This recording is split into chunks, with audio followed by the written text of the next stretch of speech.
Well, hello everyone. Back to the Bolton BT1337G. I just quickly want to go over showing you how to adjust spindle alignment to the bed. A lot of people don't know, and you're looking around the ring here trying to see if there's an adjustment, or you're looking around the backside. And I even called the manufacturer and they had no idea. Recently, I moved this machine, and the person that volunteered to help me claimed they knew what they were doing, and they attempted to lift the machine up while it was bolted to the floor, and they shifted it. And so I had to kind of go over everything, and obviously I was worried something seriously was damaged. However, I'm going to show you something really quick. If you notice all of this cracked away, there's a good chance your spindle alignment is off. They seal this at the factory. Well, I noticed the crack and the material, the Bondo that they use in there, all missing. Right away, that tells me something shifted. So for your spindle alignment on the Bolton, and like I said, I think Grizzly, Jet, and many others are the same.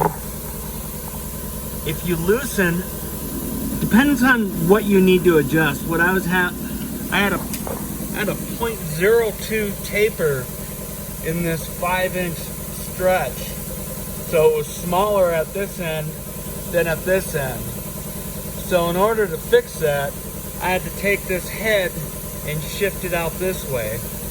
Well, being I've never adjusted it before, I only wanted to focus on the adjuster that would correlate to fixing the issue. So that means the back one, I basically did not touch that adjuster. I did loosen the hold down screw, but the adjuster itself I left the back fastener going into the gearbox tight, and I loosened this one. So I carefully screwed that in, and it probably took 5 turns in to get that 0.02 out of it. And then you tighten this and tighten that back up, and you're done. So you're basically shifting the entire gearbox. There is no adjustment on the spindle per se. And you wonder, well, how does that work with everything else?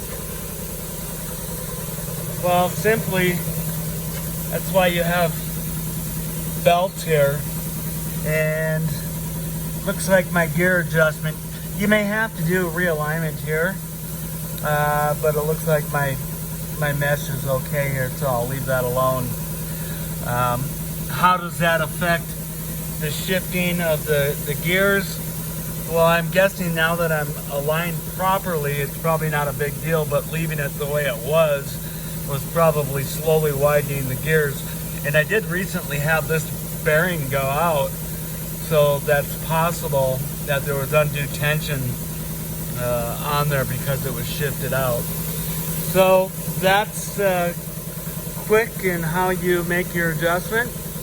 It helps to have a piece of stock here to go ahead and take your measurements off of. But as soon as you get it close, you're probably going to want to put a ground bar in here and stick an indicator on there and make sure it's where you need it, depending on how accurate of the parts you need to do. I got this down to 5/10. That's fine. I'm going to leave it at 5/10.